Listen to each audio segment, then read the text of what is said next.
atenção para esse assunto de agora, porque o ator Rafael Cardoso, ele voltou a ser notícia na internet por conta das mudanças que fez no rosto, como a harmonização. Mas o ator disse que, além da transformação física, ele também conseguiu se libertar das drogas e do álcool. Olha isso. Rafael contou que não chegou a se internar em uma clínica, mas optou por um retiro voluntário em uma fazenda própria, né? Na própria fazenda dele, com terapia, autocuidado, exercícios físicos. O ator disse que conseguiu mudar o foco e abandonar a cocaína e a bebida. E ó, ele destacou ainda, gente, o papel fundamental da família e também de um acompanhamento com psicólogos e psiquiatras nesse processo. Vale lembrar que por causa das drogas, lembra? Ele já teve vários surtos. Em uma entrevista para o Domingo Espetacular, Rafael afirmou ele disse o seguinte: nunca vou estar curado, porque não tem cura para a dependência química. Mas eu sei que se eu errar de novo, não vou ter mais outra oportunidade. Muito profundo, né?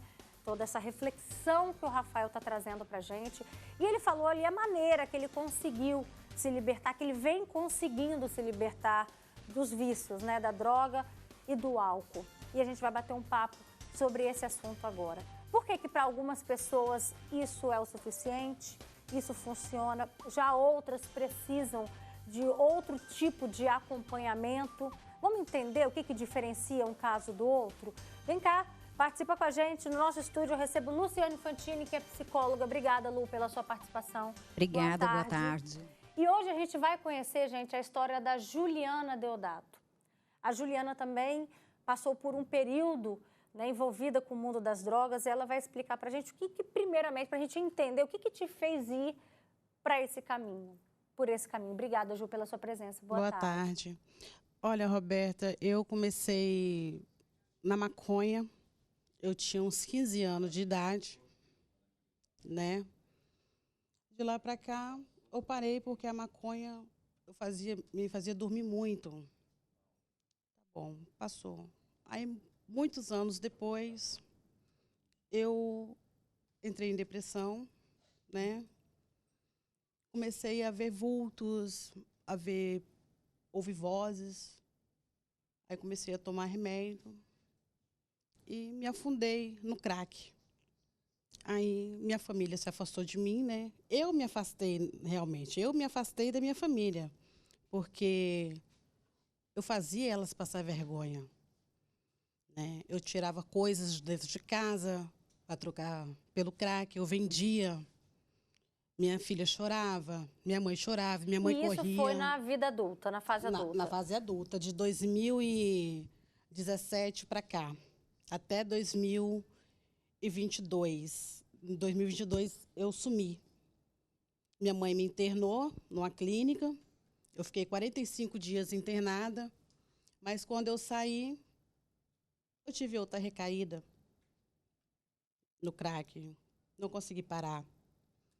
Depois disso, eu parei, fiquei uns 3 meses, mas não conseguia parar de usar droga. Fui internada de novo, fiquei 15 dias internada. Aí me deu uma infecção, eu fui parar no hospital, por causa que eu usava muita droga e não comia, não bebia água. Fiquei com infecção. Essas internações foram compulsórias ou porque você aceitava a ajuda? Eu aceitei a ajuda a ser internada, mas não adiantou. O que me libertou foi Jesus. Não foi igreja, foi Jesus.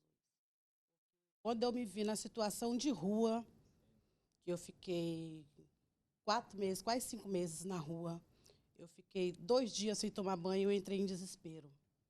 Aí eu falei: Senhor, não aceito essa vida para mim mais. Devolva a minha vida. Desse dia para cá, ninguém me deu comida, ninguém me deu bebida. Fala bem pertinho do microfone. Ninguém me deu comida, ninguém me deu bebida. No outro dia, eu consegui pegar minha identidade. Eu tinha um dinheiro guardado no banco, aluguei um apartamento e até hoje, nunca mais eu coloquei droga na boca. Você se determinou, depois que você fez esse pedido especial Sim. para Deus e nunca mais. Nunca mais. Luciane Fantini, a gente ouviu aqui, né, um relato até muito atípico do que a gente escuta, porque às vezes a pessoa precisa de outros apoios e no caso dela, ela não foi com internação. A gente viu também o relato do Rafael, ele buscou outra maneira ali também, né, se excluiu, foi para a própria fazenda, mas ali ele teve ajuda psicológica. Claro que não existe uma receita de bolo, mas por que a gente vê pessoas, tem gente que é internada e ali funciona, tem gente que vai por outro caminho e também funciona. Quais são as alternativas? Né? O que hoje, quem, por exemplo, não tem condições de arcar com tratamento psicológico, quais são os outros caminhos que as pessoas podem ter? Roberta, o vício, né, ele envolve principalmente dois aspectos, assim. Um é neurológico mesmo, que tem a ver com a própria dependência química, né, porque são substâncias que produzem de fato prazer e de uma forma intensa. Então isso acaba viciando, né, as pessoas precisam disso. E um outro aspecto é o aspecto psicológico. Ou seja, essa droga está no lugar de algo que falta na vida da pessoa, algo que não está resolvido, ou a falta de um propósito, ou uma frustração, uma tristeza. Então, é preciso tratar esses dois pontos. É claro que quando a pessoa vai para uma clínica é muito mais fácil porque tem médicos especializados, tem psicólogos, então esses dois aspectos vão estar sendo amparados. Mas, de fato, se a pessoa tem uma força de vontade, tem um propósito, ela consegue vencer, né, e suportar esse período que deve ter sido muito difícil para você, né? Mas é difícil ali, porque tem sim a dependência química, então ela vai entrar em abstinência, ela vai sentir falta, ela vai sentir desprazer, vai sentir dor e vai querer esse alívio. Então, ela vai ter que suportar durante um determinado período esse aspecto, mas pelo que eu vejo, a vontade dela entrou no lugar do aspecto comportamental, do propósito. E aí, por isso, ela não precisou fazer uma terapia, mas é fundamental, tá, Roberta? Tá olhando para esses dois aspectos, o comportamental, psicológico e esse aspecto mais neurológico aí que tem a ver com a dependência química mesmo. Uma coisa que a gente observa muito em comum na história da Juliana, na história também do Rafael Cardoso, é o quê? É o reconhecimento. Ambos, né, reconheceram que eu preciso de ajuda, eu quero mudar dessa vida. Isso foi importantíssimo para você, porque até então você estava contando aqui para gente da sua mãe te oferecendo ajuda, né, querendo te tirar dessa vida. Mas foi quando você quis sair que você conseguiu? Sim, foi quando eu quis sair. Quando eu quis sair, eu procurei ajuda de várias pessoas. Muitas bateram a porta na minha cara. Muitas. Isso Né? te fez em algum momento até pensar em desistir? Eu tentei o suicídio por 3 vezes, porque eu pensava que eu não ia conseguir sair das drogas. Por conta da negação também, das pessoas Sim. fechando as portas? Aí, minha última pessoa que eu procurei foi a minha irmã, a Sandra. Quando ela me viu, ela me abraçou, chorou comigo e falou: minha irmã, eu vou te ajudar. Você quer sair, eu vou te ajudar. Aí ela me deu uma oportunidade. Desse dia para cá, eu abracei e falei assim: minha irmã, pode deixar que eu não vou te decepcionar, porque Deus é contigo. E Deus vai abençoar que nunca mais eu vou usar droga. E nunca mais eu usei. Eu convido você que está em casa acompanhando agora o Fala Espírito Santo a participar com a gente. Você também luta com algum familiar, alguém na família, ou até mesmo você se reconhece nessa posição. Né? A gente está aqui abrindo, a Juliana está abrindo a vida dela, trazendo essa realidade. O que você tem feito? Às vezes é com o neto, com o filho, com o marido, com a esposa, para tirar dessa vida. Manda para a gente o seu relato, que a gente vai aproveitar a presença também da Luciane Fantini, que é psicóloga, ela é doutora, e vai explicar para a gente o que pode ser feito para ajudar, o que ajuda, o que atrapalha. Agora, a gente estava comentando aqui a respeito das clínicas, Luciane Fantini, nem todas são acessíveis, né? Tem uma vaga que é oferecida pelo SUS, uma quantidade, mas outras pessoas também têm dificuldade, seja por levar a pessoa, seja por conseguir também essa vaga. O que pode ser feito? Quais são as outras alternativas que as famílias podem recorrer? Acho que o primeiro ponto, né, é o que a Juliana estava colocando, de que ela quis sair. Então, isso, assim, muda todo o quadro, né? Reconhecer, como você colocou muito bem, e querer sair. A partir disso, a rede social, a rede familiar de apoio, ela é muito importante, Roberta. Às vezes até mais importante que a clínica, porque na clínica tem sim um tratamento especializado, tem, né, todo esse suporte que a gente está falando, mas a pessoa pode buscar um tratamento psicológico semanal, não precisa estar internada, né, e ter o apoio da família, que foi um pouco, né, o que o ator O Rafael. Rafael trouxe para gente aí, que ele teve o apoio da família e que ele teve tratamento, mas ele não estava internado. Então, é possível sim, né, com esse apoio, com essa rede de proteção, com essa rede de afeto. O ser humano precisa de afeto, né, de acolhimento. Olha que bacana, a irmã foi lá e abraçou. Isso com certeza muda tudo. Então, se, né, a pessoa não quiser ou não puder ficar internada numa clínica, é possível esse caminho. Tem aqui já comentários dos telespectadores participando com a gente. Tem uma telespectadora que diz: boa tarde, eu usei drogas mais de 20 anos, estive presa. Na verdade, é um telespectador, né? Porém, somente um encontro com Cristo eu fui liberto. Hoje eu sou pai de família, pastor missionário. Um dia que quiser, tenho um testemunho impactante para contar. Eu fui liberto dentro da cadeia, fiquei preso por 17 anos. Vai ser um prazer também de te receber aqui no Fala Espírito Santo. Outro relato diz: boa tarde, minha amiga tem um esposo, ele é muito bom, mas ele não consegue largar as drogas. E ela decidiu se separar, porque já fez todo o processo de internação e não teve jeito, ele volta para as drogas. Ou seja, são os prejuízos, né, que a droga vai trazendo, vai ocasionando na vida da pessoa. Terminou, por exemplo, aqui um casamento. Quais prejuízos você teve, Juliana? Olha, Roberta, em 2017, eu tinha conseguido um dinheiro do meu finado marido. Eu comprei uma casa, depois eu comprei outra. Foi minha derrota. Eu troquei tudo pela droga. Tudo, tudo, tudo. Você chegou a ter 2 casas. Tive 2 casas. E trocou tudo pela droga. Foi tudo para a boca de fumo. Todo o dinheiro que eu peguei foi para a boca de fumo, né? Hoje em dia eu pago o aluguel. Graças a Deus, Deus me dá o sustento, né? Mas é uma vida que eu não desejo nem... Pior, eu não tenho inimigo, graças a Deus. Eu não desejo para ninguém.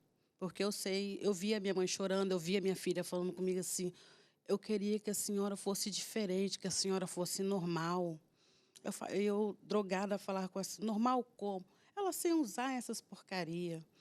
E aquilo ali, eu usava e chorava, mas eu não conseguia me controlar. Eu saía de perto, aí que eu ia para a rua mesmo. Não estava nem aí. Fazendo uma análise de tudo que você enfrentou, o que ajuda? O que pode ser capaz de ajudar um dependente químico? E o que pode ser capaz de atrapalhar, fazer com que esse dependente se afunde ainda mais nas drogas? As críticas. Fala pertinho. As críticas. Mas as críticas que... Depois que você vai ver que aquelas críticas ali realmente era para te ajudar. Só que a pessoa, quando ela está usando droga, ela não quer ouvir crítica. Eu roubava da minha mãe. Minha mãe já me pegou dentro do bar dela várias vezes, pegando dinheiro para me usar droga, né? Então, as palavras, os olhares. Hoje em dia, eu observo muito os olhares da pessoa. Porque o olhar da pessoa, hoje em dia, para mim, diz tudo. Luciana, ela falou das críticas, dos olhares, mas, ao mesmo tempo, vamos nos colocar no papel, por exemplo, na visão da mãe. Se a mãe também não criticar, se a mãe também não afrontar, bater de frente, falar: não vou te dar, não é por aí.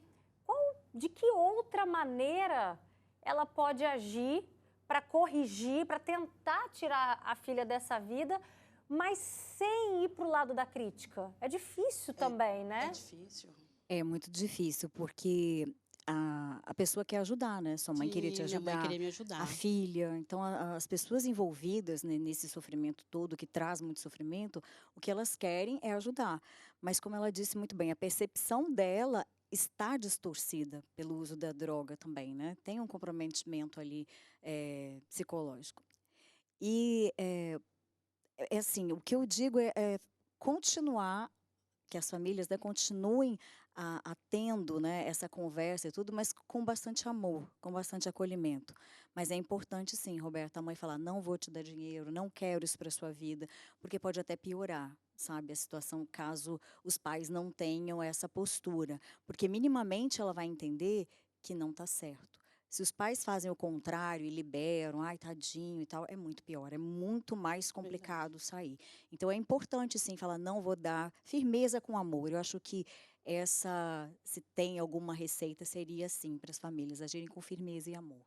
Tem um relato muito forte que chegou para a gente também. Boa tarde. Tenho um esposo também, inclusive, está até na rua. Eu não sei mais o que eu faço por ele. Ele é usuário de crack, eu estou grávida.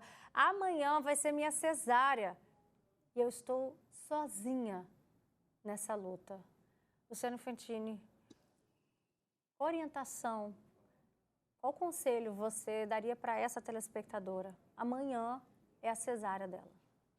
Roberta, é muito delicado, assim, né, essa situação. Ela vai ter que, neste momento, recorrer à rede de apoio dela, aos familiares, porque ela precisa de apoio também nesse momento, né? E ela não vai poder sair por aí para procurar, e é super arriscado.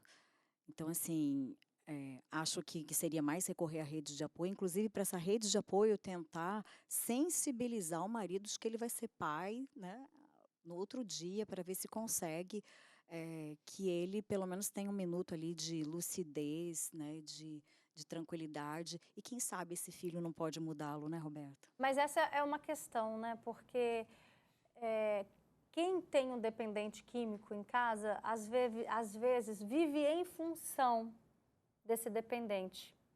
Essa mulher, ela deveria, nesse momento, tentar olhar mais para ela e para esse filho? Perfeito, Roberta. Por isso que eu disse, não tem como nesse momento ela querer ir para as ruas, tentar fazer alguma coisa.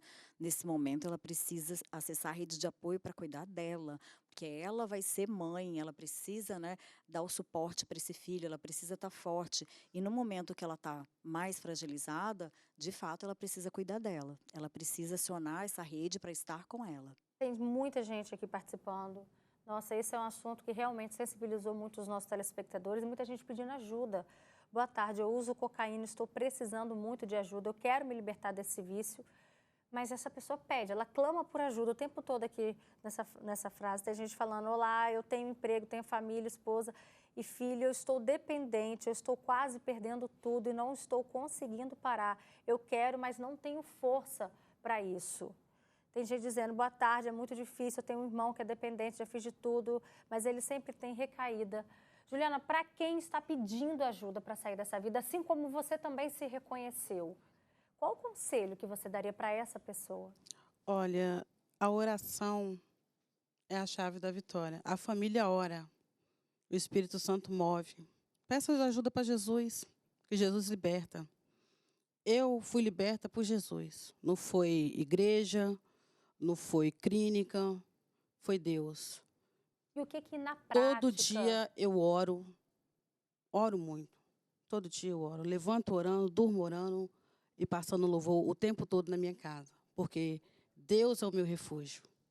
E o que Ele é na meu refúgio. prática você também precisou ressignificar, mudar suas condutas, às vezes ambientes que você frequentava, que você parou de frequentar? O que na prática você fez ali no dia a dia? Mudança na sua rotina?